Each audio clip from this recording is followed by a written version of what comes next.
Sir దాదాపు సంవత్సరం అవుతుంది సార్ కూటమి ప్రభుత్వం అధికారంలోకి వచ్చి. ఏంటి మార్పు ఏమైనా కనిపిస్తుందంటారా? ఎలా ఉందంటారు? ఒక కామన్ మ్యాన్గా మీ అభిప్రాయం. మార్పు అయితే 100% కనపడుతుందండి.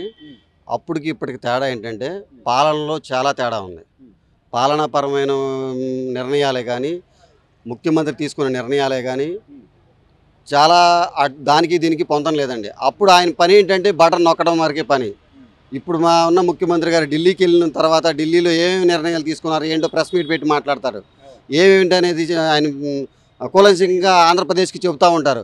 అప్పుడు ముఖ్యమంత్రి ఢిల్లీ వెళ్తామే తప్ప అక్కడ ఏం మాట్లాడారో ఏం చేశారో కూడా మాకు తెలిసేదే కాదు. అలా ఉండేది పరిస్థితి. ఇప్పుడు దాదాపు మాకు వచ్చిన సంవత్సరంలోపు ఈ రోడ్డు 15-16 సంవత్సరాలు అవుతుంది రోడ్డు వేసి. నరకం అనిపించేవాళ్ళు ఉండే పెనంలూరు టు చోడవరం రోడ్డు వచ్చిన 5 నెలల్లోనే కంప్లీట్ చేశారు. ఏ మారుమూల చూసుకున్నా ఎక్కడ చూసుకున్న రోడ్లు ఒక యజ్ఞంలాగా పనులు జరుగుతున్నాయండి. అప్పటికిప్పటికి చాలా తేడా ఉంది. అదే పరిస్థితి. ఇవన్నీ కాదు కదా సార్, ఇప్పుడు ఒంటరి మహిళ చేశారు, లేకపోతే అప్పుడు అమ్మ ఒడి వేశారు, తల్లికి వందనం, ఇవన్నీ ఇంకా సంవత్సరం అయినా రాలేదని చాలా మంది అసంతృప్తి ఉంది తప్ప అప్పుడు ఎట్లా చేశాడు, రేట్లు పెంచారా లేదా, లేకపోతే చెత్త పన్ను ఇవన్నీ కట్టామా లేదా, ఇవన్నీ ఆలోచన లేదు జనాలకి. సార్ ఇంకొక మాట చెప్తాను నేను వినండి. అమ్మ ఒడి వేయలేదు అంటున్నారు. అప్పుడున్న ముఖ్యమంత్రి ఇద్దరు పిల్లలకి వేస్తానన్నాడు. ఆఖరికి వచ్చేపాటికి ఒకరికి వేశారు. అది కూడా ఫస్ట్ 15,000 వేశారు, తర్వాత 13,000 14,000 వేశారు, తర్వాత 13,000 తీసుకొచ్చారు. అతను ఒక సంవత్సరం ఎగ్గొట్టాడే కానీ పూర్తిగా 5 సంవత్సరాలు వేయలేదు సార్. ఇప్పుడు ముఖ్యమంత్రికి ఎక్కి రేపు జూన్ 4 తారీఖుకి సంవత్సరం అవుతుంది. జూన్ 12వ తారీఖుకి మొదట వేస్తానంటున్నారు. ఎంతమంది పిల్లలు ఉంటే అంతమందికి 15,000 వేస్తానంటున్నారు. దాంతోపాటు రైతు భరోసా వేస్తానంటున్నారు. తర్వాత ఆగస్టు నుంచి ఉచిత ప్రయాణం అన్నారు. ఆల్రెడీ ఇప్పుడు సిలిండర్లు ఇస్తున్నారండి. ఎక్కిన వెంటనే పెన్షన్ 1000 రూపాయలు పెంచారండి. పెంచుతా పోతామనలేదండి మా ముఖ్యమంత్రి. పెంచేసాడు వెంటనే ఒకేసారి దాదాపు 4,000 నుంచి 3,000 7,000 కల్పించాడండి ఇప్పుడున్న ముఖ్యమంత్రి గారు. వికలాంగుల్ని దాదాపు 100% పెంచారండి. 3,000 ఉన్న పెన్షన్ 6,000 చేశాడు. 100% ఉన్న వాళ్ళకి 15,000 రూపాయల దాకా వస్తుంది. దాదాపు 10,000 నుంచి 15,000 దాకా వస్తుందండి పెన్షన్.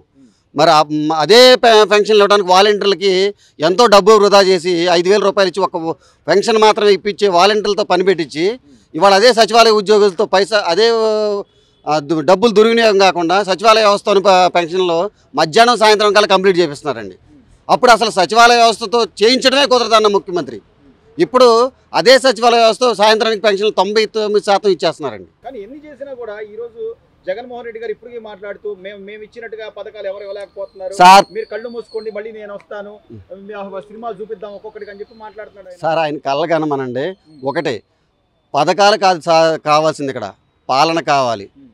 పథకాలు ఇవ్వలేదంటున్నారు కదా, మీరు పథకాలు ఇచ్చారు, మిమ్మల్ని ఎక్కడ కూర్చోబెట్టారండి?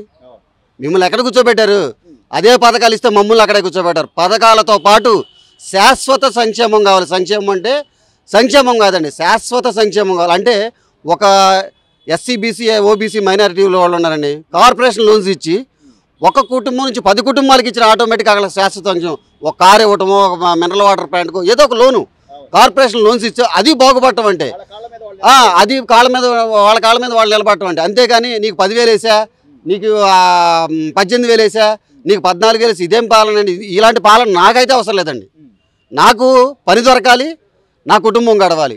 నీకు 10,000 ఎత్తనాన్ని నీకు పని చూపించలేను, నీకు నేనేం చేయలేనంటే నాకు అవసరం లేదు. రాష్ట్ర అభివృద్ధితో పాటు నా కుటుంబం కూడా అభివృద్ధి చెందాలండి. నా కుటుంబం వచ్చేలా నాకు పని కావాలి. అంతేగాని నాకు 10,000 అవసరం లేదు సార్.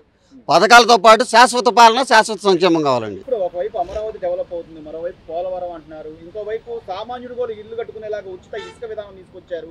సో ఇన్ని జరుగుతున్నా కూడా ఈ పేర్ని నాని గారు, అంబటి రాంబాబు గారు వీళ్ళందరూ ఒకటే చెప్పడం, అసలు ఈ ప్రభుత్వం దగా చేస్తుంది, మోసం చేసి అధికారంలోకి వచ్చింది, వీళ్ళు ఏమి ఇవ్వలేరు, 3 ఏళ్ళు ఆగండి మేము వస్తాము, ఇదే కదా వాళ్ళు చెప్తున్నది. పేర్ని నానియో అంబటి రాంబాబు ఇంకెవరు మాట్లాడుకున్నా 3 సంవత్సరాల కళ్ళు మూసుకోండి, 4 సంవత్సరాల కళ్ళు మూసుకోండి, వీళ్ళందరూ వాళ్ళు ఇంకో 10 సంవత్సరాలు కళ్ళు మూసుకోవాలండి. ఇదే కాదు, ఇంక్లూడింగ్ ఇంకో 10 సంవత్సరాలు 15 సంవత్సరాలు కళ్ళు మూసుకోవాల్సిందే. జగన్ని జనాలు ఇంకొకసారి నమ్మే స్థితిలో లేరు. అతను అడిగింది ఒక్క ఛాన్స్ మాత్రమే. అతను ఒక్క ఛాన్స్ అయిపోయింది. కుటుంబం ఇంటిల్లు పాది రోడ్డు మీద పడి ఒక్క ఛాన్స్ అని అడుక్కున్నారు జనాలు. ఆ ఒక్క ఛాన్స్ ఇచ్చారు, అయిపోయిందండి. పాలన కానీ ఇప్పుడు పథకాలు అంటారంటవా, కొంత టైం తీసుకున్నారు, వేస్తారు. వేసిన తర్వాత వీళ్ళ నోళ్ళు లెగవండి. అసలు ఇంకా వీళ్ళని అడిగేది రాష్ట్ర డెవలప్మెంట్ అడగట్లేదండి, పథకాలు. మేము అదే అడుగుతున్నాను నేను కూడా.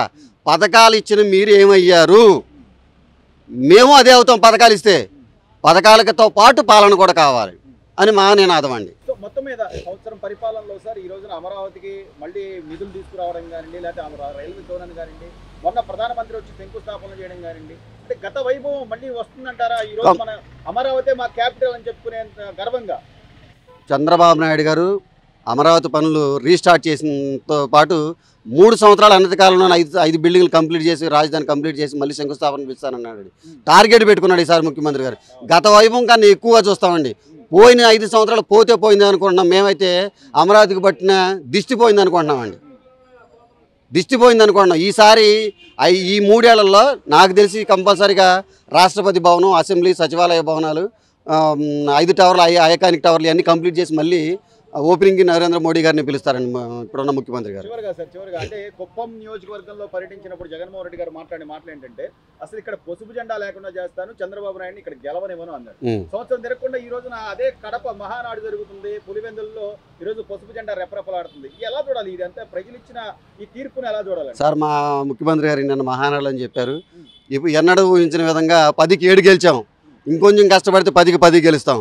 ఈసారిలో కడపలో అవ్వబోతుంది క్లీన్ స్వీప్ అండి కంపల్సరీగా. ఇవాళ కడప అంతా పసుపుమయం అయిపోయింది. పసుపుమయం అయిపోయింది. అతనికి ఇక ఏం చేయాలో దిక్కుతోచక ఆయన మాట్లాడే మాటలు ఎట్లా ఉందంటే, సినిమా చూపిస్తాం, ఇంకేదో చూపిస్తాం, నువ్వు ఈ సినిమా చూసుకోవడం. ఆయన వెన్నుపోటు యాత్ర అంటే ఆయన వాళ్ళ అమ్మ చెల్లికి కూడా పొడిచాడండి వెన్నుపోటు. ఆస్తులను తీసేసుకుని అతను వాళ్ళకి పంచకుండా దాన్ని కూడా వెన్నుపోటు అంటారు. వెన్నుపోటు ఏంటండి? ఆ రోజున నెంబర్ 2గా పార్టీలో కొనసాగాడు బాబు గారు. పార్టీని కాపాడుకున్నాడు పలుమార్లు. పార్టీ కష్టకాలంలో ఉన్న ఆపదలో ఉన్నప్పుడు ఆదుకున్నాడు. దాన్ని వెన్నుపోటు అంటారంటే అండి. మీరు అమ్మ చెల్లి కొట్టుకుంటుంటేనేమో మీరు కుటుంబం కోసం కుటుంబంలో కలహాలు అంటారా? అంటే ఇది కుటుంబం కాదండి, మా వాళ్ళు కూడా కుటుంబం కలహం కాదా? మరి అది ఎలా చూస్తారు? మీరు వెన్నుపోటు ఎలా అంటారు? వెన్నుపోటు అంటారంటే అండి, వెన్నుపోటు అంటారేంటి? ఇప్పుడు ప్రజలు నాకు తెలిసిన తర్వాత గత 5 ఏళ్లలో 3 నెలల నుంచి మాకు బోల్డ్ అస్త్రాలు దొరికినాయండి. యాత్రలు చేయడానికే కానీ ధర్నాలకే చేయడానికి. సంవత్సర కాలం అయింది. శవయాత్ర తప్పితే ఇంకొక యాత్ర చేశాడా? శవం కనపడుతున్న వాళ్ళని రామ్మోదన్ వచ్చి బెంగళూరు నుంచి వచ్చి, అంతేగాని ఏనాడు వచ్చాడండి. ప్రజల ఇబ్బందికరంగా ఉంది, విజయవాడ మునిగిపోయింది, బుడమేర వరద బాధితులు వచ్చాడు, ₹1 కోటి అన్నాడు, ఇచ్చాడండి. ఇలాంటి నాయకుడిని నమ్ముతున్న ఆంధ్ర ప్రజలు కొంతమంది ప్రజల్ని వాళ్ళు అసలు పునరాలోచించుకోవాలి. అసలు మీరు అన్నట్టుగా ఇంత జరుగుతున్న కళ్ళ ముందు, ప్రతిదీ కూడా కళ్ళ ముందు కనపడుతుంది. ఏం జరిగినా కూడా ఆయన ప్రెస్ మీట్ పెడుతున్నాడు, ప్రజలకు వివరంగా వివరిస్తున్నాడు, లేదా టైం ఉందమ్మా అని చెప్తున్నాడు. ఇంత వివరంగా చెప్తున్నా కూడా ఇంకా మనం చెప్పే మాటలు నమ్ముతారు జనాలు అని చెప్పి వైసీపీ నాయకులు అనుకోవడాన్ని ఎలా చూడాలి సార్? కొంతమంది చదువుకున్న మూర్ఖులు అలాగే మాట్లాడుతున్నారండి. కళ్ళ ముందు అభివృద్ధి కనపడుతుంది. గత ఏళ్లలో 2020 విజన్ పెట్టి హైదరాబాద్ని డెవలప్ చేసిన ముఖ్యమంత్రి నారా చంద్రబాబు నాయుడు గారిని ఇంకా విమర్శిస్తున్న చదువుకున్నవాడు పునరాలోచించుకోవాలి. అసలు ముందు కనపడుతుంది అమరావతి డెవలప్మెంట్, అసలు ఫ్యూచర్ ప్లానింగ్ అతనిది ఏంటనేది, అతని విజన్ ఏంటనేది అక్కడ హైదరాబాద్లో చూసింది కూడా ఇంకా ఆయన విమర్శిస్తున్నాడంటే, ఆయన చెప్పే కాకమ్మ కథలు ఎవరంటారంటే, మాకు పనొద్దు పథకాలు కావాలనుకునేవాడు మాత్రమే వింటాడండి. నా కుటుంబంతో పాటు నా రాష్ట్రం డెవలప్ అవ్వాలనుకునేవాడు బాబు గారి వైపు నడుస్తాడండి.